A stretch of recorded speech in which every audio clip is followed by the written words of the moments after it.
correct if we say that the three Newton's laws of motion govern all kinds of motion. So, this chapter and the next one, which is applications of these three laws, are very important. So, let's get into it and look at what these laws are. Dynamics is the relation between force and motion. How force is related to motion. So, that is dynamics, okay? Connecting force with motion. And then we should go into Newton's first law, which states that a body at rest remains at rest or in motion, remains in motion at a constant velocity unless acted upon by a net external force. Let me break that down. So there are two kinds of objects. Excuse me. One is an object which is at rest, and this object cannot move on its own. Second is an object that is moving in a straight line at a constant rate. And this object cannot stop on its own. In order for the change to happen, there must be a net external force that acts on the system. So the object that is at rest, if a force is applied on it, it's going to move.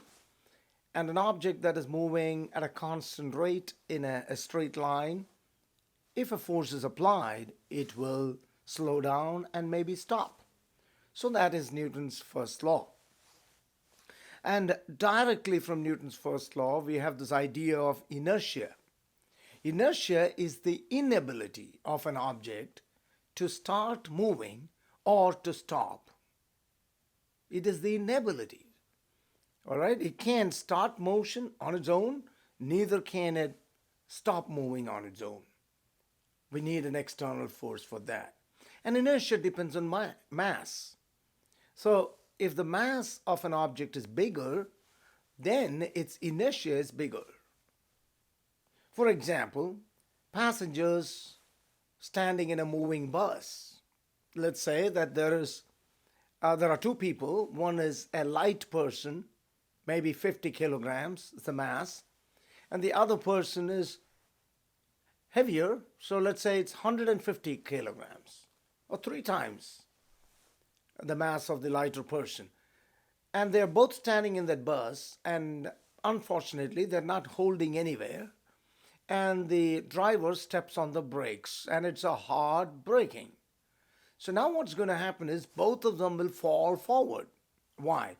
Because they were moving, since the bus was moving, and when the bus stops, they want to continue moving, except their feet. Because the feet is in contact with the bus, the feet will stop when the bus stops. But the upper part of the body will tend to keep moving, and that's why they fall forward. But the important thing is to recognize that the heavier person will have a much greater fall than the lighter person. So inertia depends on mass. Now, the second law. The first law introduces the concept of force, while the second law gives the measure of force. That means you get a formula from here. And according to this formula, the net external force is the product of mass and acceleration. So we can see that here. The only difference in this formula is that acceleration is made the subject. So the acceleration of an object is equal to the net force acting on the object divided by its mass. That is Newton's second law, but you can see it rearranged here where it says the net external force is mass times acceleration. So this is very important. This is a very important formula. And again, mass is in kilograms, acceleration is in meter per second squared, and force is measured in newtons. So that's a new unit. It's the unit of force, newtons. So if a mass of 1 kilogram has an acceleration of 1 meter per second squared, then the force acting on it is 1 Newton. Now, from the formula for force, we can go to an important concept called weight. You know that any object has weight because the Earth's gravitational pull is acting on it. It's because the Earth is pulling down an object that it has weight. So weight is a force. Weight is the gravitational force. And therefore, it is mass times acceleration. But now, it's the acceleration due to gravity. Therefore, if an object has a mass of 1 kilogram, its weight is going to be 1 kilogram times 9.80 meter per second squared, which gives 9.8 newtons. So a mass of 1 kilogram has a weight of 9.8 newtons. A mass of 2 kilograms would have a weight of 2 times 9.8, 19.6 newtons. So weight is a force. And because weight is a force, it is not a constant. For example, if you take a certain mass to the moon, its weight will change because the acceleration due to gravity on the moon is about 1/6 of that on the Earth. So it will weigh less on the moon, but its mass will be the same. And that's an important difference between mass and weight. Mass stays constant, while weight changes from planet to planet and from place to place. Now we come to Newton's third law. According to Newton's third law, for every action there is an equal and opposite reaction. Now, action and reaction both are forces. For example, if I take my hand and hit the wall with my hand, the force applied by my hand on the wall is the action. But at the same time, the wall applies a force on my hand. That is the reaction. And that's why it hurts. So for every action, there's an equal and opposite reaction. Now, in this diagram, you have a block of wood or maybe any other object placed on a desk. The weight of this object acting down on the desk is the action, but the desk pushing back on the object is the reaction. Now we can see I've called the object A and the desk is B. So the force applied by B on A is the reaction, and it is called the normal reaction because it's always perpendicular to the desk, because the desk is pushing back up on the object. So that's the normal reaction, and the force by A on B is the weight of the object. And when you take the net force along the y-axis, that's the y-axis, you see that N being upwards is positive and mg being down is negative. So the net force is N minus mg. But according to Newton's second law, the net force is m times A. So I'm going to put N minus mg is equal to m times A. But wait, what's the acceleration of this object? It's not doing anything, it's just sitting there. So the acceleration is 0. That's why I put N minus mg is equal to 0, because ma became 0, which again means N is equal to mg. Now, whenever we try to work out problems where you have multiple objects, you always have to focus on what is called the system of interest. And then we have to draw free body diagrams. Now, free body diagrams represent all the forces acting on the system of interest. As an example, there are two people pushing a third one here, as you can see. F1 and F2 are the forces being applied. And the system of interest here is this third person on whom the forces are being applied. So you see the free body diagram here, F1. So this is the system of interest. So that third person is just represented by a dot, and the forces acting F1 and F2 are also shown. This is called the free body diagram. All right, so if F1 and F2 are given, will we be able to find the net force? Of course. And I'm going to show you that. But remember, first you have to isolate the object of interest. And second, you only show the forces acting on the object of interest. And after you do that, you draw the free body diagram and calculate the net force, like I'm doing here. So let's say F1 is 3 newtons and F2 is 4 newtons. Find net force. So sigma stands for net. And because they're at right angles, you can't simply add them. You got to use the Pythagorean theorem, according to which if you take the squares of the sums and take the square root, you will get that force. So 3 squared plus 4 squared gives you 25, and square root of 25 is 5. So the net force in this case is 5 newtons. So remember, because we're dealing with vectors, you can't simply add them. When they are at right angles, you have to take the sum of their squares and take the square root. That's how you find the net vector. In this case, net force. Stop. Here is an important application of Newton's laws. So you see this person coming down the inclined plane. Right? So skiing down the inclined plane, and we're going to look at the forces. So you got to really look at it carefully. The weight of the person always acts vertically down, straight down.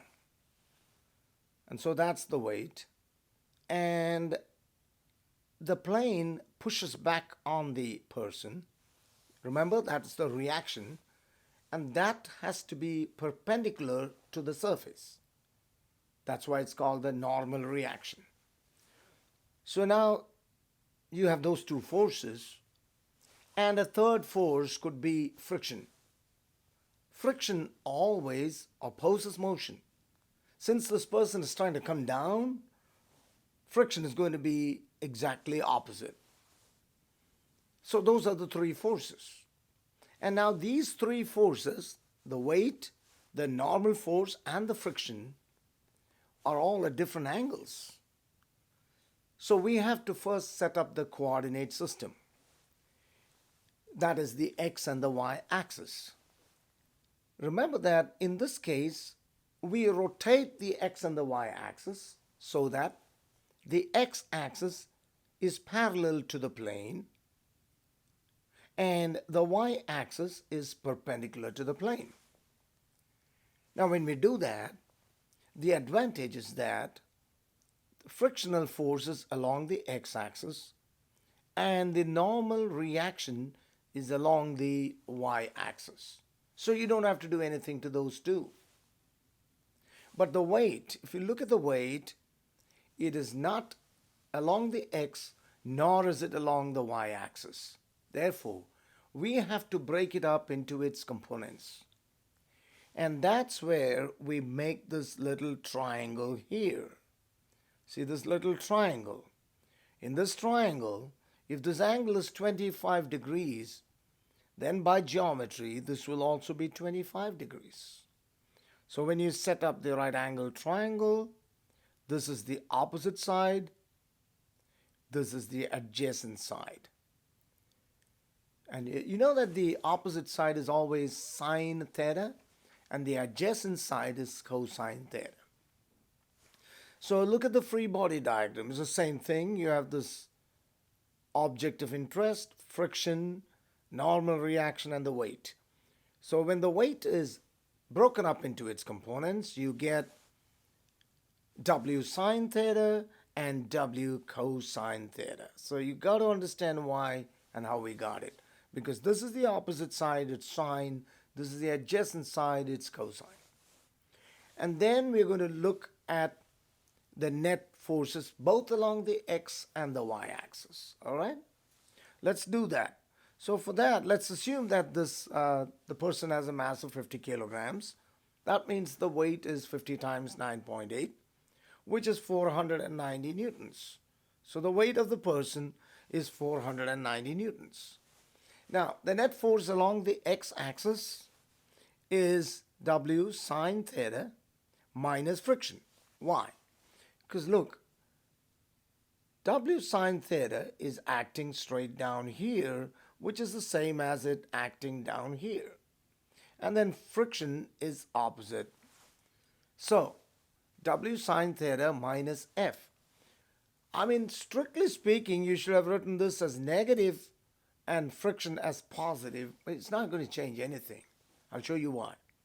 So W sine theta minus friction is the net force along the x. What about the y? We'll come to that in a minute. But applying Newton's second law, the net force is mass times acceleration. So since this is the net force, we set it equal to mass times acceleration. And to make things easy, let's assume there is no friction. If there is no friction, then F becomes 0, which gives us W sine theta is ma, which means mg sine theta is ma because the weight is mg. And that gives us a very important formula that A is g sine theta. This is only applicable when there is no friction. So whenever an object is moving down an inclined plane, and if there is no friction, then its acceleration is g sine theta. Remember, this is the lab that you did, and it should make so much sense to you. Which again means if you keep increasing the angle, sine theta keeps increasing, so the acceleration will keep increasing. And finally, if you make the incline vertical, then theta is 90 degrees, sine 90 is 1, so then A becomes equal to G because now it's just a freely falling object. I hope that makes sense now. Let us take a look at a different situation now. So far we were looking at objects that were resting on a surface, and that's why there was a normal reaction. But instead, if you have an object suspended by a string, which you're holding in your hand, it's not resting on a surface. So this time, instead of normal reaction, you would call the reaction tension. So that's why you see the tension acting up and the weight of the object acting down. It's really very similar, except that there is no normal reaction. Instead, you have tension. So when you draw the free body diagram, this is how the free body diagram is going to look like. Just the weight acting vertically down and the tension acting vertically up. So case 1, if you're just holding it there, then what's its acceleration? 0. And therefore, when you take the net force, you would get T, because it's positive, minus W is equal to 0. Because on the right side, you have no acceleration. All right, so that's coming up. If it's stationary, then the net force, T, here you can see the acceleration is 0. So that means the tension is exactly equal to the weight, which is mg. In the second case, let's imagine that you are jerking it up. You're moving it up with an acceleration a. So when you're moving it up with an acceleration a, the free body diagram stays the same. The forces are just the same. But on the right side, now it won't be 0. All right, now you will have, see, I've shown the acceleration upwards. You will have T minus W is equal to ma. It's positive a because it's moving up. And so when you rearrange, you would have this equation. So it's ma plus mg That means the tension in the string has increased. Of course, when you move it with an acceleration upwards, the string has a bigger chance of breaking, and that's because the tension in the string has increased. You can see that there. It was only mg first when you were holding it in one place, but when you're moving it up, it's mg plus ma. Now, what about if you are moving it down with an acceleration? What is going to change now? The factor that's going to change is on the right side. Yes, I think some of you guessed it. Since you're moving it down with an acceleration, now A is going to be negative.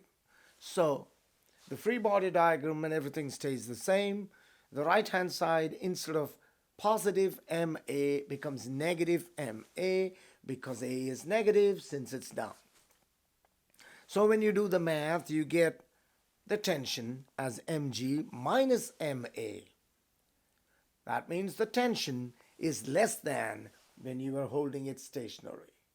That's because it's coming down, and coming down with gravity, so the tension decreases.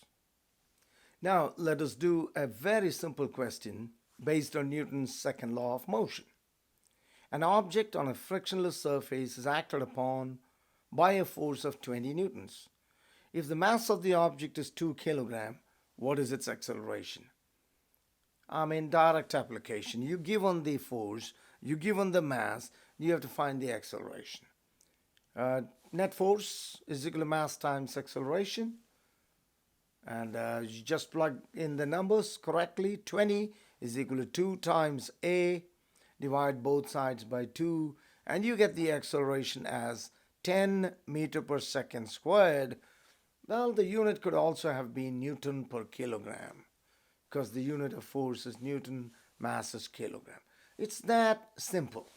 Here is another one.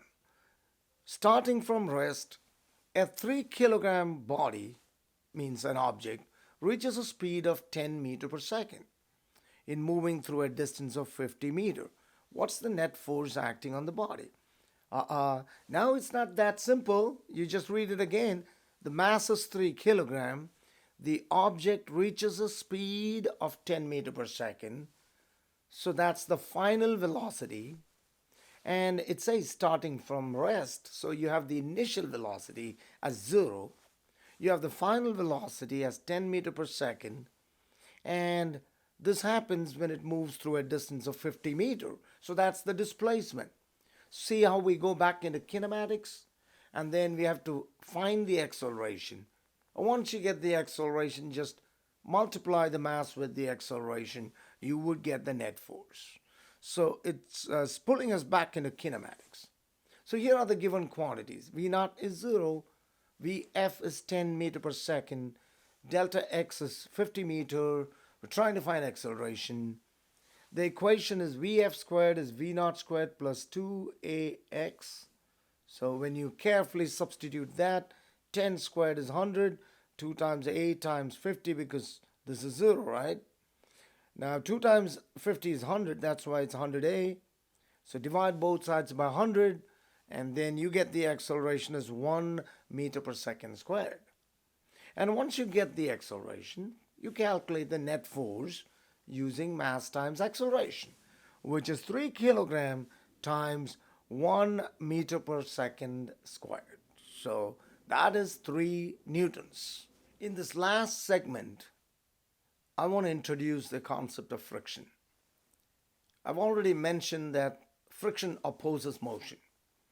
But there are two types of friction.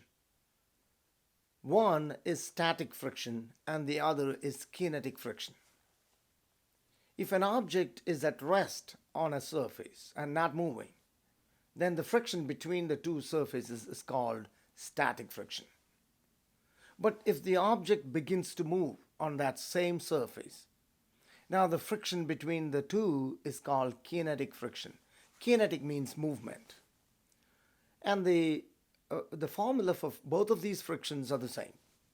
Friction actually depends on how hard the object presses down on the surface, right? And that's given by the normal reaction. So if the normal reaction is big, then the friction is greater. And that's why the formula for friction will have normal reaction in it. But again, friction also depends on the nature of the two surfaces, right? Because if it's wood on wood, it could have one kind of friction. If it's ice on wood, then it's another friction. So it depends on the materials in contact. And therefore, we have a constant called the coefficient of friction. The coefficient of friction denotes the materials that are in contact. So friction depends on just two factors. Number one, the type of materials that are in contact. Number two, the normal reaction. So when we combine these two, we get the formula for static friction as mu s times n. Mu is a constant, that's the coefficient of friction. Sub s stands for static. So static friction is mu sub s times n. Similarly, kinetic friction is mu sub k times n. Remember that n is the normal force. I'm writing it here. Mu s is the coefficient of static friction and mu k is the coefficient of kinetic friction. Let me move this faster. Coefficient of kinetic friction. So that's an extra formula that comes in chapter 5. And now I'm going to show you how to use that formula in working out problems. So here we have a situation. We have a 10 kilogram object placed on a surface. And the two forces shown, are the weight acting down and the normal reaction acting up. The weight is 10 times 9.8, that's 98 newtons. And we have already looked at this, that the net force along the y-axis is 0. Therefore, n minus 98 is 0, which means n is 98 newtons. And then we can calculate the friction. Coefficient of static friction is assumed to be 0.2. So to get the frictional force, you just have to multiply the 0.2 with the 98 because F is mu s times n. So friction is 19.6 newtons. I think that's clear. All right, now assume that somebody is trying to push this object to try to make it move. And the force is being applied from left to right horizontally. All right, let's bring that into the picture. So here is the force. So somebody is applying 25 newtons to the right. Immediately, friction is to the left. Why? Because friction always opposes motion. That's right. So now you have two forces along the x-axis. All right, let's look at them. And mu k is less than mu s always. So in this case, because it's moving, it's a different coefficient of friction. I'm assuming it to be 0.15. And we are trying to find the acceleration of this object. This is very important. To find the acceleration of the object, you need to know the net force. Right? There are two forces. One is the applied force, 25 newtons, and the other is friction. And the net force in this case is going to be one minus the other. So, but first we have to find friction. So here it is. Friction is mu k times n. Just like before, I found friction now. Friction is 14.7 newtons. And once you know friction, you know that the net force on the x-axis is 25 minus friction. And then apply Newton's second law, which says the net force is mass times acceleration. So now, the net force is 25 minus Fk is equal to mass times acceleration. And F sub k is 14.7, substituted there. That's equal to 10 times A. Simple math will give us the acceleration. The difference is 10.3. So divide both sides by 10 and you get the acceleration as 1.03 meter per second squared. So here I've given you an idea of Newton's laws of motion and the applications of Newton's laws of motion. Hope this makes sense. See you on the next video. Do not forget to post your comments because that really encourages me to keep doing this. Thank you.